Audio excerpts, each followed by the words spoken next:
Hello, আমি মোহাম্মদ বদরুল আলম ফারুক, আমি ইংরেজি বিষয়ের শিক্ষক। আমি ঢাকার ভিকারুন্নিসা নূন স্কুল অ্যান্ড কলেজে কর্মরত আছি এবং দীর্ঘ সময় মতিঝিল আইডিয়াল স্কুল অ্যান্ড কলেজে ইংরেজি বিষয়ে আমি কাজ করেছি। তোমাদের সামনে এসএসসি পরীক্ষার প্রস্তুতি বিষয়ে তোমাদের কেমন প্রস্তুতি হয়েছে এই বিষয়ে একটু আলোচনা করতে চাই এবং পাশাপাশি কিছু টিপস দিতে চাই যেগুলি তোমাদের জন্য হেল্পফুল হবে, টোটাল কোর্সকে প্রস্তুতি নেওয়ার ক্ষেত্রে সুবিধাজনক হবে এবং আশা করি তোমরা তোমাদের কাঙ্ক্ষিত রেজাল্ট পাবে এই টিপসগুলি অনুসরণ করলে। Now we are going to start to discuss about the right form of verbs. There are as many as 70 rules in this item.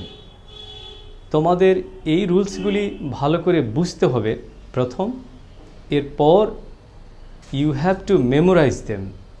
For example, recently, just, already, yet, ever, never, lately এই ওয়ার্ডগুলি কোনো সেন্টেন্সে যদি ব্যবহার হয় তাহলে সেই সেন্টেন্সটি present perfect tense হবে। This is a sentence, he within bracket buy a book recently. Here verb হচ্ছে এই বাইকে কারেকশান করে কি হবে সেটাই তোমাদের লিখতে হবে। যেহেতু রিসেন্টলি আছে সেই কারণে এটা প্রেজেন্ট পারফেক্ট টেন্স এবং গঠন অনুযায়ী সাবজেক্টের পর অক্সিলারি ভার্ব হবে হ্যাজ, প্রিন্সিপাল ভার্বের পাস্ট পার্টিসিপল, তারপর অবজেক্ট যা আছে তাই থাকবে। So this is the answer. তো এখন আমরা অন্য একটি বিষয় নিয়ে একটু কথা বলি, সেটা হচ্ছে কমপ্লিটিং সেন্টেন্স, যেখানে একটি সেন্টেন্সের অর্ধেক অংশ দেওয়া থাকবে, বাকি অর্ধেকটি তোমাদের কমপ্লিট করতে হবে। কমপ্লিটিং সেন্টেন্সে এরকম ইনকমপ্লিট একটি বাক্য দেওয়া থাকবে, no sooner had he taken his dinner, এই বাক্যটি এখানে কমপ্লিট হয়নি, এরপরে দেওয়া আছে ড্যাশ, এর পরের ইনকমপ্লিট অংশটি তোমাদেরকে লিখতে হবে গ্রামারের নিয়ম অনুযায়ী। এখন নিয়মটা আমি তোমাদের স্মরণ করিয়ে দিচ্ছি। যেখানে নো সুনার হ্যাড দ্বারা বাক্যটি শুরু হয় that is past perfect tense.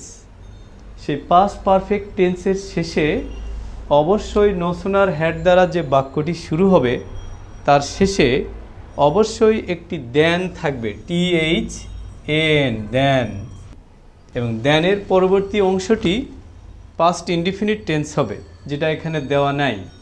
এই অংশটি প্রথম অংশের সাথে মিল রেখে, অর্থের মিল রেখে তোমাদের ব্যবহার করতে হবে এই পাস্ট ইনডিফিনিট টেন্স অনুযায়ী।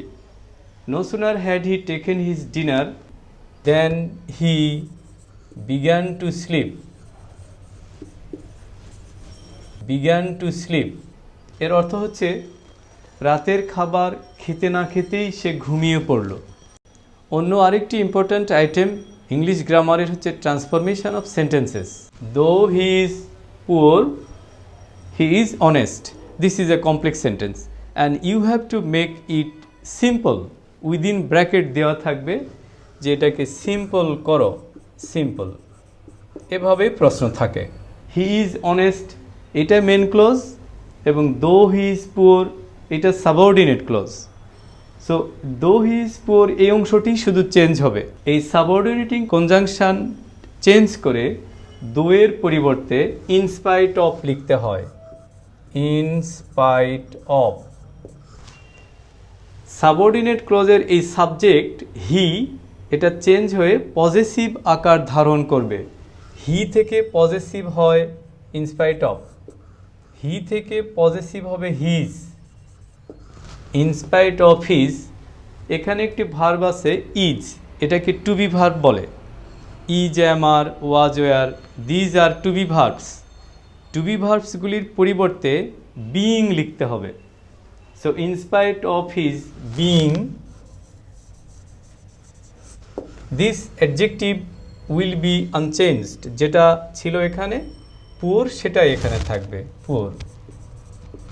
In spite of his being poor, subordinate clause-টি চেঞ্জ হয়ে গেছে, মেইন ক্লোজের কোনোই চেঞ্জ নেই, যা ছিল তেমনই থাকবে, he is honest. Now the sentence is simple. তোমাদের English second paper, total 100 marks. এখানে যেসব বিষয়গুলি মনে রাখতে হবে সেগুলি হচ্ছে, at first right form of ভার্বসের এই নিয়মগুলি মনে রাখলে এটা কমপ্লিটিং সেন্টেন্সে যেমন লাগবে, ট্রান্সফরমেশনে তেমন লাগবে, ফিল ইন দ্য গ্যাপসগুলিতেও কাজে লাগছে। সাফিক্স এবং প্রিফিক্স এই আইটেমটা বোঝার জন্য তোমাদের পার্টস অফ স্পিচের উপর ধারণা থাকতে হবে। পাংচুয়েশন হচ্ছে বাক্যের মধ্যে বিরাম চিহ্ন বসানো। কোথাও আমরা সেন্টেন্স বলতে গিয়ে অল্প সময়ের জন্য পজ গ্রহণ করি, অল্প সময়ের জন্য থামলে সেখানে যেমন কমা বসে, আর একটু বেশি সময় থামলে সেমিকোলন বসে, আর সম্পূর্ণরূপে থেমে গেলে ফুল স্টপ বসে। এই সুনির্দিষ্ট নিয়মগুলি বারবার পড়ে মনে রাখতে হবে। কম্পোজিশন পার্টে আমি শুধু প্যারাগ্রাফ আর কম্পোজিশনের কথা বলছি। প্যারাগ্রাফ অনেক সময় যদি কমন না পড়লেও কোনো প্রবলেম নেই। যদি তোমরা প্যারাগ্রাফের সাবজেক্ট ম্যাটারটা নিয়ে একটু ভাবো যে এই টপিক্সটা কী ধরনের বিষয়টাকে প্রকাশ করছে, সেটা কি কোনো সমস্যামূলক? যদি কোনো সমস্যামূলক হয়ে থাকে, যেমন সাউন্ড পলিউশন বা ওয়াটার পলিউশন বা ট্রাফিক জ্যাম, তাহলে কি দাঁড়াচ্ছে? সহজ বুদ্ধি। এই সমস্যাটা প্রথমে সমস্যাটা কি সেটা তোমাকে ইন্ট্রোডাকশানে বলতে হবে। এরপরে সমস্যাটা কেন সৃষ্টি হয়েছে, এর রিজনসগুলি কি, reasons behind this problem. For example traffic jam কেন ঘটে, তার রিজনসগুলি কি, সেটাও একটু চিন্তা করবে। মুখস্থ না থাকলেও লেখা সম্ভব।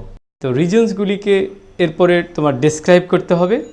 সেটা হচ্ছে body, development of the subject, at first introduction, then development, and the last sentence is concluding sentence, উপসংহার।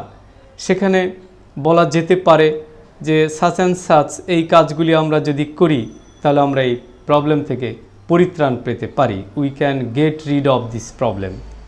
এভাবে আমরা যে কোনো সমস্যামূলক প্যারাগ্রাফকে ইজিলি লিখতে পারবো, তোমরাও পারবে। সেক্ষেত্রে আমার সাজেশন হচ্ছে এই গ্রামার 100 মার্কসের 85 মার্কস পাওয়া খুব একটা কঠিন বিষয় নয়। তোমরা ইজিলি 60 থেকে 55 মিনিমাম পেতে পারবে, এবং এদিক থেকে রাইটিং পার্টে 35 বা 40 স্কোর করা সম্ভব, 35 মার্কস স্কোর করা সম্ভব। তাহলে 55 প্লাস 35 90 মার্কস হয়ে যাচ্ছে। তো এইভাবে একটা টার্গেট নিয়ে কাজ করলে মনে রাখবে, যারা ভালো রেজাল্ট করে তারা অনেক বেশি পড়ে না, সিলেক্টেড টার্গেট নিয়ে সেগুলি ভালোভাবে মনে রেখে এর উপর যদি নির্ভুল লেখা যায় তাহলে নাম্বার, এই কাঙ্ক্ষিত ডিজায়ার্ড রেজাল্ট পাওয়া এটা সম্ভব। আমরা এতক্ষণ এসএসসি পরীক্ষার ইংলিশ সেকেন্ড পেপার বিষয় নিয়ে আলোচনা করেছি। তোমাদের উদ্দেশ্যে আবারও বলতে চাই যে তোমাদের এই বিষয়টা নিয়ে উদ্বিগ্ন হওয়ার কোনো কারণ নেই, কোনো দুশ্চিন্তা করারও কারণ নেই। তোমরা সেলফ কনফিডেন্স, আত্মবিশ্বাস রাখবে যে আমার দ্বারা এটা করা সম্ভব, তাহলে এই কাজটি ইজি হয়ে যাবে। বিশেষ করে পরীক্ষার আগের রাতে তোমরা সেই নিয়মগুলি রিভাইজ দিবে, গ্রামার রুলসগুলি যেগুলিতে পরীক্ষায় প্রশ্ন হবে, যেমন ভার্বের উপরে, কমপ্লিটিং সেন্টেন্সের উপরে, ন্যারেশান কি করে চেঞ্জ হয়, সেইটা কিভাবে সাফিক্স চেঞ্জ হয়, বিষয়গুলি রিভাইজ করবে। পরীক্ষা যাওয়ার পূর্বে যেসব বিষয় প্রয়োজন, যেমন তোমার অ্যাডমিট কার্ড নিয়েছো কি না, কাগজ কলম নিয়েছো কি না, পেন্সিল, এই বিষয়গুলি আছে কি না, একটা ঘড়ি হাতে থাকবে, সেইগুলি প্রবেশপত্র। এবং যদি সেন্টার দূরে হয় তাহলে নির্দিষ্ট সময় হাতে নিয়ে যাত্রা করবে। রাস্তায় ট্রাফিক জ্যাম থাকতে পারে, নির্দিষ্ট সময় পৌঁছবে।